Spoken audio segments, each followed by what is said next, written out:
Olá, muito boa noite. Sejam todos bem-vindos ao nosso encontro semanal para falar um pouquinho mais sobre saúde e qualidade de vida.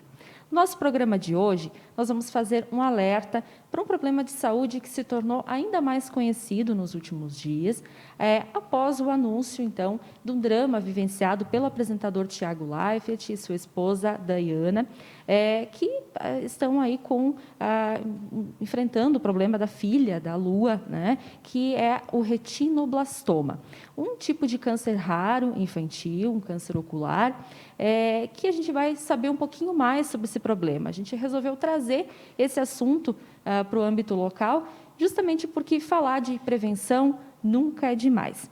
Para nos ajudar a esclarecer um pouco mais sobre esse assunto, já está aqui ao meu lado a médica oftalmopediatra Daniele Bica Madaloso. Muito obrigada, doutora, pela sua participação aqui no Equilibre-se. Boa noite. Boa noite, Isabel. Boa noite a todos. Agradeço muito pelo convite e porque é muito importante a gente trazer esse assunto para a população, assim como todos os aspectos da saúde ocular infantil. Com certeza, doutora. E quando se trata, então, dessa doença especificamente, que ela até então não era muito falada, né? Agora tomou uma repercussão ainda maior, mas vale ressaltar que é um problema que pode acometer as crianças aí antes dos 3 anos de idade, por isso exige uma atenção desde o nascimento mesmo, certo? Com certeza, Isabel. E ela é diagnosticada, a maioria, até 3 anos de idade, né? É raro o diagnóstico depois dos 5 anos. Então, é uma idade que as crianças não falam direito, não sabem bem os sintomas. Então, por isso que a gente ressalta a importância, né, das triagens, né, para a gente fazer o diagnóstico dessa doença tão rara, mas tão importante e agressiva, né? É um câncer ocular, né, que pode levar a metástase. Então, muito importante que a gente faça o diagnóstico precoce. E quais os fatores que estão envolvidos para essa doença? São fatores genéticos, né? Ou podem ser hereditários ou não. A gente começa a triagem dessa doença fazendo aquele teste do olhinho, já na maternidade, que normalmente é o pediatra que faz, porque pode ter crianças que já nascem com esse tumor. Tá? Ele é uma desordem nas alterações das células da retina mais primitivas, enquanto elas estão ocorrendo ainda a diferenciação. Então, em função disso, é um tumor bem da primeira infância mesmo, porque depois dessa fase, as células da retina já se diferenciaram. Então, esse primeiro teste é feito ainda na maternidade, também faz uma triagem para o retinoblastoma e outras doenças, como catarata congênita, algum glaucoma também. Tá? Depois disso, a gente recomenda, então, o primeiro atendimento entre 6 meses e 1 ano de idade. Tá? Por isso é bem importante essas triagens oculares precoces. Começar cedo mesmo com o especialista. Sim, antes de ter algum sintoma, né? Porque as crianças não conseguem nos mostrar, às vezes, sintomas dessa doença. Certo. E falando em sintomas, há alguns sinais que os pais e responsáveis eles podem ficar atentos na mudança, né, de comportamento da criança em relação à visão? Sim.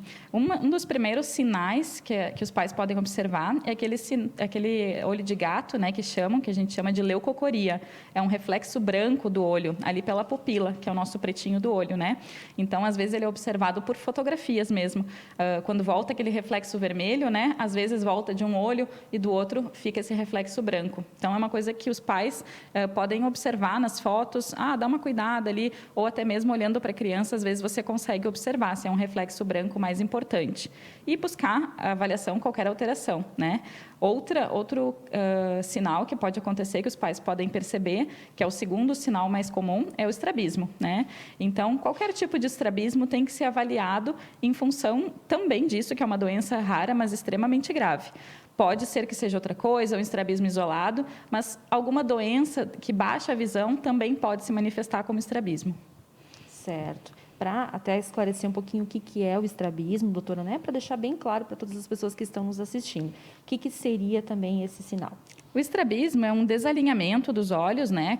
Quando um olho fica olhando para você reto e o outro olho desvia, ou para dentro ou para fora, né? Existem os pseudoestrabismos, que são muito comuns em bebês recém-nascidos, em função pela anatomia da pálpebra, a anatomia do nariz, às vezes é um pouquinho mais largo e dá a impressão de que é estrabismo.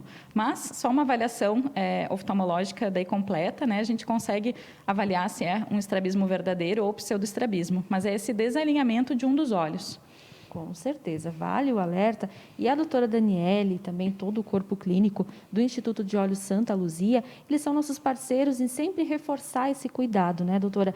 De começar cedo, as consultas, esse acompanhamento, porque muitas pessoas acabam levando no pediatra, que é essencial, é importante, mas nem sempre, né, acabam percebendo essa importância do especialista também da visão, né? Com certeza. Acabam achando que, meu filho enxerga tudo, que nem o Thiago Leifert falou, né? Enxerga até um fio de cabelo no chão, que eles nunca iriam perceber, porque você acaba, às vezes, não fazendo um teste em casa de fechar um olho e fechar o outro e ver se a criança está, de fato, enxergando bem com os 2 olhos.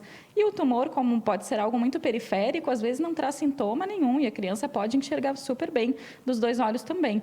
Então, por isso que é importante a gente fazer essa triagem, mesmo numa criança sem sintomas, que os pais não percebam nada, para a gente fazer diagnóstico das doenças cedo, antes que elas se manifestem como uma baixa de visão, por exemplo.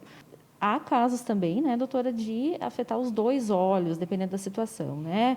Como é o caso também da Lua, da filha do Tiago, certo? Então, vale o cuidado para prevenir ou fazer o diagnóstico quanto antes. Sim, com certeza. Tem casos, os hereditários é mais comum ser os 2 olhos, mas também tem os casos que são um olho só. E o tratamento se baseia nisso também, né? Se é um olho ou os 2 olhos, né? Isso que a gente tem que avaliar também para pensar no tratamento. Sem dúvida. E em relação a essas opções para tratar, né? Quais estão disponíveis hoje? Então, o tratamento normalmente se dá em centros especializados, né? Por ser uma doença rara, acaba sendo São Paulo um centro de referência, né? E existem tratamentos atuais agora, como a quimioterapia intraarterial, que leva a medicação, né, para o câncer diretamente para o olho, tá? Então, tendo efeitos colaterais mínimos para a criança e um índice de sucesso muito grande, né? A gente consegue ter mais de 90% de cura quando a doença está só no olho ainda, né? Quando não tem metástase. Então, mais ainda chama atenção para o diagnóstico precoce, né? Antes de ter metástases na criança, né? Como o Thiago Leifert também falou, que mais um pouquinho já teria, né, em outro tom a conversa. Então, eles tiveram sorte de a doença estar intraocular e tem altas chances de cura também da filhinha deles. Com certeza, o tratamento é ainda mais ágil, né? Os efeitos, aí o resultado muito mais positivo. E no pós-tratamento, né? Depois que encerrar, com certeza o Tiago, a esposa dele, estão na expectativa para finalizar esse ciclo, mas vale mencionar que também é preciso um cuidado aí por alguns anos, certo? Com certeza, né? Eles devem acompanhar depois, você vai ver a parte de refração, né? Que é a necessidade de uso de óculos ou não, vai acompanhar a cicatrização do tumor, né? E vai acompanhando o quanto da visão dessa criança vai ter, né? Hoje em dia, crianças que têm a visão subnormal, que a gente chama de um dos olhos, exigem um acompanhamento bem mais estreito, né? Porque a gente pode estimular aquele olho que enxerga um pouquinho menos e, enfim, o uso de óculos também é muito importante e acompanhando a visão dessa criança é o resto da vida, com certeza. Sem dúvida. Bom, doutora, falando em saúde da visão, nós estamos num período de volta às aulas, né? Algumas escolas já retornaram, algumas vão iniciar na próxima semana. E, com isso, um aspecto que a gente poderia destacar também é o cuidado que os pais e responsáveis, os próprios professores, enfim, podem ter, né, nessa retomada aos estudos. Quais dicas que você daria a eles? Então, é muito importante essa volta às aulas, porque as professoras são realmente muito boas em diagnosticar quando a criança tem alguma dificuldade, né? Às vezes, em casa, os pais acabam não percebendo, porque você tem atividades que não exigem tanto da visão, né? Agora, você senta um pouco mais atrás na sala de aula, você vai ler no quadro e tem mais dificuldade, a professora, normalmente são os professores que notam isso e encaminham.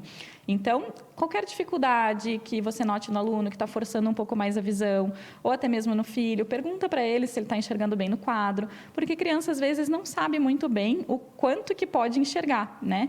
Então, notou que a letra já está um pouco mais estranha, está pulando letra, né? Vale a pena fazer uma avaliação para a gente triar se está tudo bem, né? E outras alterações também oculares, sempre é importante fazer as avaliações, como coceiras oculares, né? O prurido, que às vezes a criança tem alergia e vai coçando o olho, melhora um período, isso pode levar a astigmatismos que baixam a visão visão, às vezes pouco, né? A gente acaba não percebendo tanto quanto uma miopia mais alta, e às vezes quando vai ver já evoluiu para um ceratocone, né? Que é a doença da curvatura da córnea. Então, qualquer alteração, qualquer suspeita é importante levar, mas ainda assim eu friso que eu gosto da consulta quando não tem sintoma nenhum. De rotina, aquela criança que fez a consulta entre 6 meses e 1 ano, depois até os 3 anos, antes de entrar na escola, eu sugiro para todo mundo que faça. Justamente por isso, porque às vezes não se consegue ter algum sintoma na criança de que realmente possa ter alguma coisa acontecendo. Com certeza. Chamar atenção também para o uso do celular, tá? Que hoje em dia as crianças estão usando demais e isso está aumentando muito a frequência de miopia em criança e adolescente, né? A gente se tem a estimativa de que até 2050 metade da população vai ser míope em função do uso do celular. Então é importante também que a gente cheque se essa criança tem um pouco de predisposição a isso, né? E a gente consegue pelo exame ocular já ter uma dimensão disso, né? Porque o normal da criança quando a gente dilata é ter uma certa hipermetropia, né, para o olho ir crescendo e diminuir esse grau. Então, quando a gente já vê que não tem uma hipermetropia muito grande, a gente, vamos cortar mais o celular. Histórias na família também dos pais míopes, né, a gente já chama mais atenção ainda, que tem mais chance dessa criança ter miopia também. Então, tudo isso a gente pode orientar numa consulta para não ter problemas mais tarde. Sem dúvida, doutora. E a gente vem em um período, ainda estamos em pandemia, mas até então muitas escolas estavam pelo sistema remoto, quer dizer, o uso era ainda maior, né, de telas, então exige esse cuidado. Com certeza. Agora, no consultório, a gente já pode observar os efeitos da pandemia, que as crianças que estavam já com a miopia mais controlada ou que não tinham nem fatores de risco, já estão vindo com uma miopia, às vezes, um pouco alta. Então, é importante, sim, que todas as crianças estejam com a consulta oftalmológica em dia. Doutora Daniele, gostaria de agradecer novamente a sua participação aqui no Equilibre-se e até uma próxima oportunidade. Obrigada, Isabel, eu que agradeço. Boa noite a todos. E desse modo nós encerramos o Equilibre-se desta semana. Você pode conferir novamente esse programa e outros aqui na nossa página. Tenham todos um excelente fim de semana.